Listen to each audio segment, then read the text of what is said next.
My stepmother accidentally destroyed my late mom's wedding dress that I was saving for my wedding. When she asked to borrow my beach house for her anniversary, I agreed. Then forgot to mention the sewage backup I'd known about. Her perfect celebration was literally full of shit. My mom passed away from cancer when I was 16. Before she died, she made my Aunt Madeline promise to keep her wedding dress safe for me. It was this gorgeous vintage dress from the early 90s, with delicate lace and tiny pearls that she'd hand-sewn herself. I have this one photo saved on my iPhone where she's twirling in it, looking so happy. That photo has been my lock screen for years. Every time I look at it, I remember how she used to say, "Some things are made with love, and you can feel it in every stitch." She spent 6 months adding those pearls one by one while watching reruns of Friends on our old VHS tapes. My dad remarried Samantha 3 years after mom died.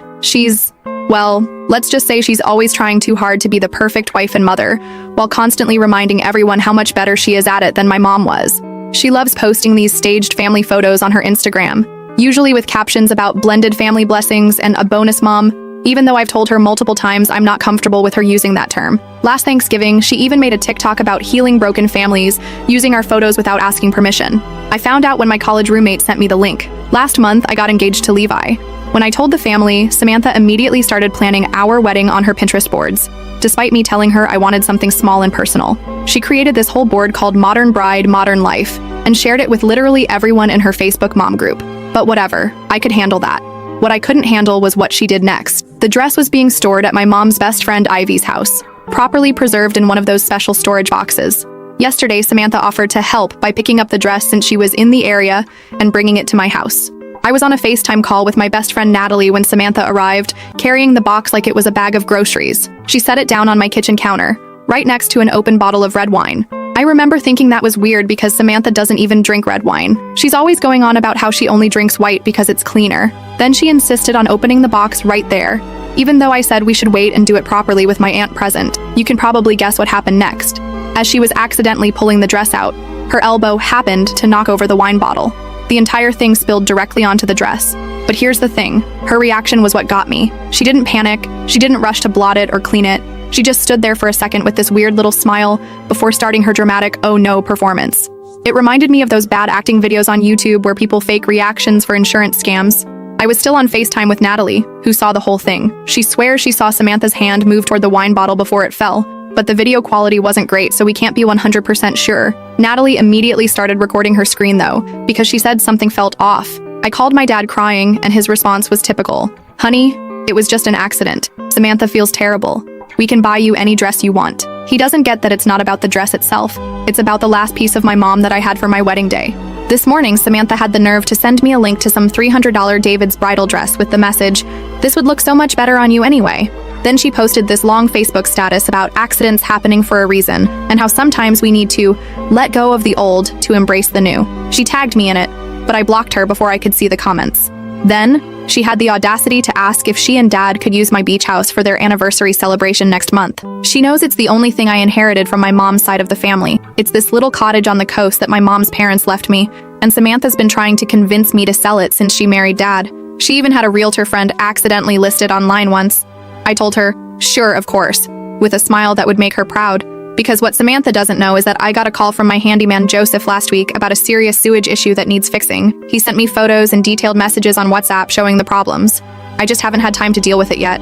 And honestly, I might be too busy to mention it to her before her big party. She's already posting about her perfect beach house anniversary celebration on Instagram, complete with rental furniture and a hired photographer. First update. Thanks everyone for the support on my last post. It really helped me get through the past few days. I've been hesitant to post this update because I wanted to be absolutely sure about what I found out. So here's what happened since then. After my last post, Ivy, Mom's friend who was storing the dress, called me sounding really uncomfortable. She said she'd been reviewing her Ring doorbell footage from that day because something had been bugging her. Turns out Samantha didn't just show up once to pick up the dress. The camera caught her doing a drive-by of Ivy's house around 8:30 a.m., circling the block twice. Ivy only noticed because her neighbor had texted her about a car driving slowly past their houses. She didn't think much of it at the time. When Samantha came back at 2:30 p.m. for the actual pickup, she had a Target bag with her. I know it's not concrete evidence of anything, but watching her carefully transfer something from the bag to her purse before ringing the doorbell just feels weird. The more I watch it, the more intentional everything seems. My stepsister Eva has been texting me little bits of information, but she's scared of getting too involved. She mentioned that Samantha had been weirdly fixated on my engagement announcement, spending hours on wedding planning websites even before I said anything about wanting to use mom's dress. I wasn't going to do anything about my suspicions until I met my Aunt Madeline for coffee yesterday. She brought Dad's old laptop that she'd borrowed to do their taxes. She's been helping them with finances since Mom passed. She wanted to show me something she found while organizing their receipts. There was a Target purchase from the early morning of the incident. The items listed were a bottle of red wine, the exact brand that got spilled, some cleaning supplies, and one of those plastic drop cloths people use for painting. Samantha usually only buys white wine. She's always going on about how red wine stains her expensive veneers. The receipt timestamp was 6:45 a.m. When I showed Dad the Target receipt, he got really quiet. Not angry, just quiet. He kept rubbing his wedding ring, his first wedding ring, the one he still wears on his right hand. Finally, he said, "I didn't want to see it before, but there's been a pattern. I also have the screen recording Natalie took during our FaceTime call, but the video quality is too poor to definitively prove anything. Still, I'm keeping it along with all the other documentation." He told me about how last year's accidental donation of Mom's cookbooks wasn't so accidental. He'd found them in the garage, boxed up and labeled for donation, weeks before Samantha claimed she mistakenly included them in the charity pickup. He didn't say anything at the time because he thought maybe I wouldn't notice they were gone. The conversation with Dad was heavy. He didn't cry or make dramatic promises.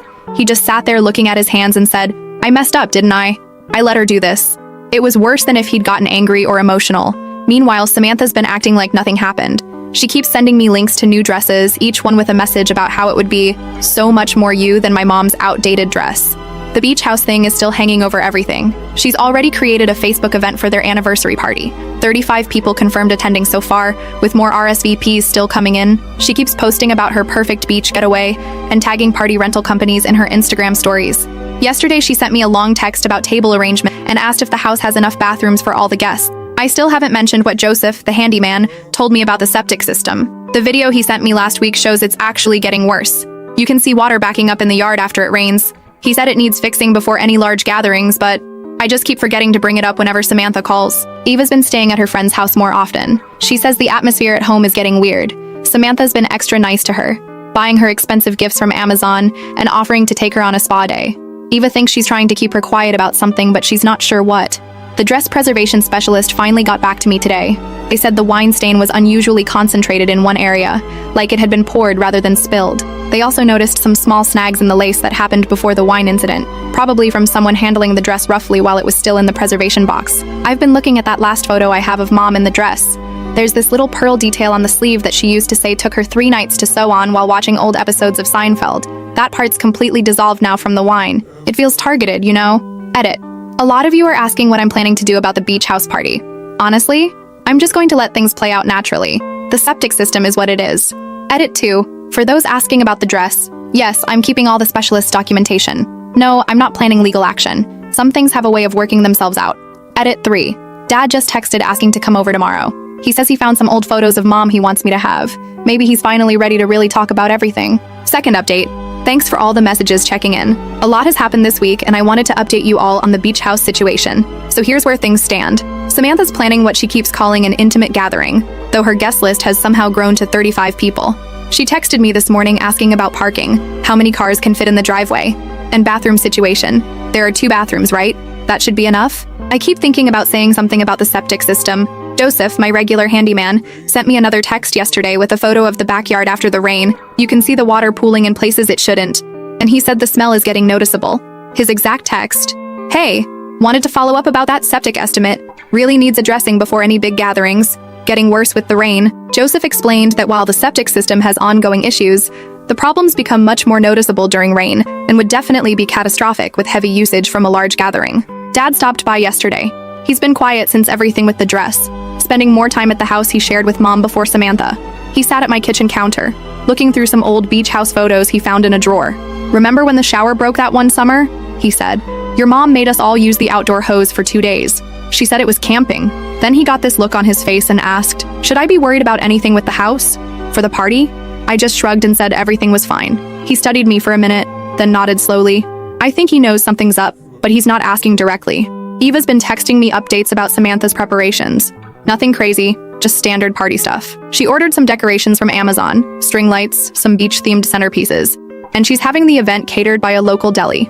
Eva sent me a photo of all the party supplies spread out on their dining room table. "Mom's actually being kind of normal about this," she wrote. "Almost makes me feel bad about what might happen. Almost. The weird part is how Samantha's been acting toward me lately. She's trying really hard to be nice, sending casual texts about the party plans, asking my opinion on little details like she's including me. Yesterday, she even sent a message saying she hoped I'd be there to celebrate with them. It would almost feel genuine if I couldn't still picture that little smile when she spilled the wine on Mom's dress.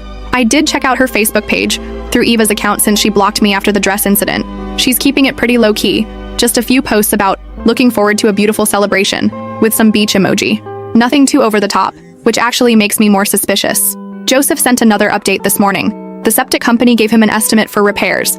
It's expensive, but that's not even the main issue. They said it needs immediate attention, especially with heavy use. He forwarded me a photo showing where the ground is starting to sink a bit near the tank. His message was pretty clear. This is going to be a problem with 30+ people. I keep picking up my phone to warn Samantha, but then I remember little things, like how she accidentally donated Mom's cookbooks last year, or how Mom's jewelry keeps disappearing whenever Samantha reorganizes things, or that satisfied look when the wine spilled exactly where it would do the most damage to Mom's dress. Eva came over for coffee this morning. She was helping Samantha pack supplies for the party and found the receipt for that bottle of red wine in Samantha's purse. "You know what's weird?" she said. "Mom never drinks red wine, says it stains her teeth, but she specifically bought that bottle the morning before going to get the dress. The party's this Saturday." Samantha texted asking if I could leave the key under the mat on Friday so they can set up early. She wants to arrange the furniture and set up a drink station near the downstairs bathroom. I replied with a simple, "Sure, no problem," and turned off my notifications. The septic issue isn't my fault. I didn't break it, I didn't make it worse. It's just unfortunate timing that it's happening now. At least that's what I keep telling myself. Edit. Eva just sent a photo of Samantha's party outfit. It's all white, because of course it is. Third update. So the beach house party happened yesterday, and it went exactly as expected, though the aftermath is more intense than I anticipated. I drove by around noon when guests were arriving. Classic setup. White chairs, flowers, catering tables. Samantha was wearing this expensive white dress, directing people where to put things. The problem started slowly. Eva texted around 1:30. "Bad smell in the backyard. Mom's getting annoyed." Then, "Downstairs toilet won't flush properly." By 2 p.m., both bathrooms were having issues. People kept asking about the smell, but Samantha was still trying to maintain control, telling everyone it was probably just low tide. Around 2:30, my neighbor called. "There's something wrong with your yard. Water's coming up everywhere." Eva's texts got more frequent.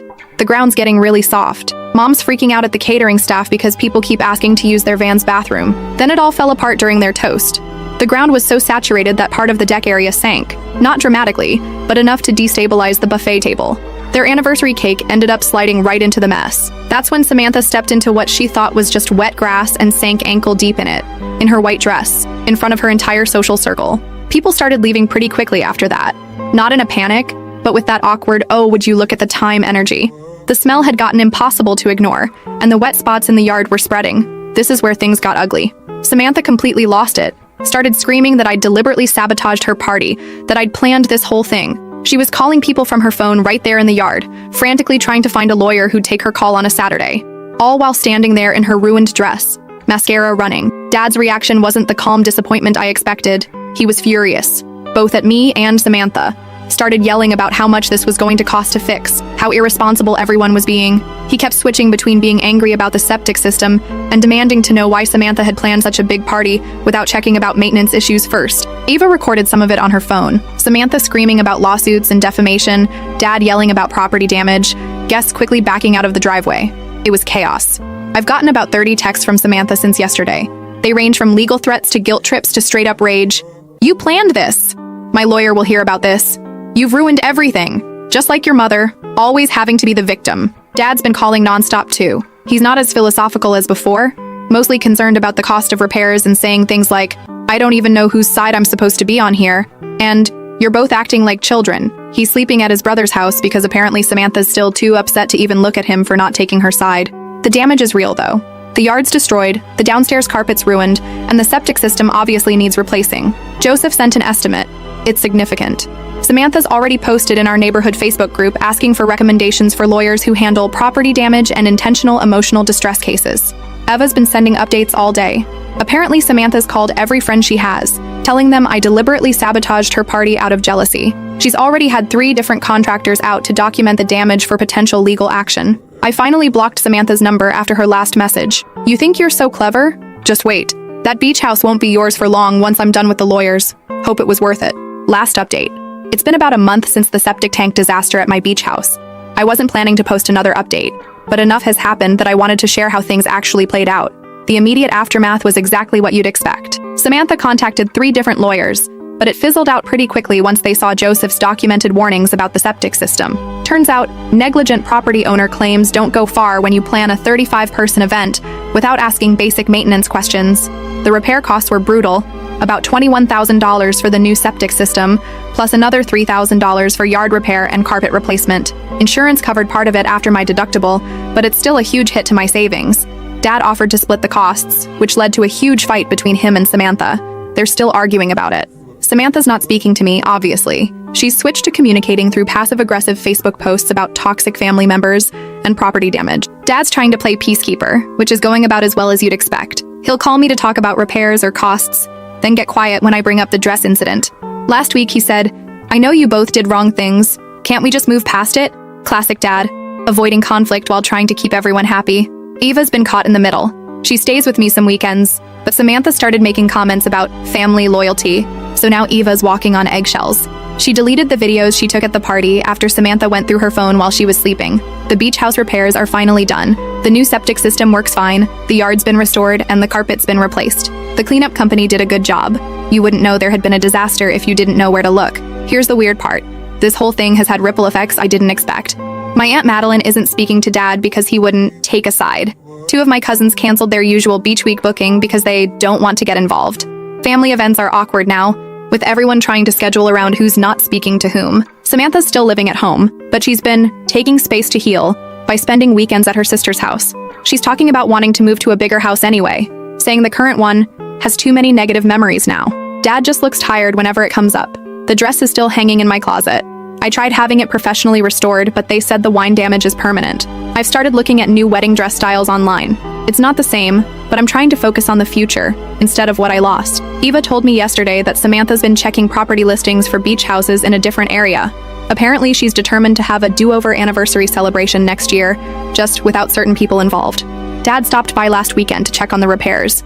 He walked around the yard, looking at everything, then just said, "Your mom would hate what this house has done to the family." Not exactly the profound moment of realization I think some people were expecting. The reality is, there's no dramatic conclusion here.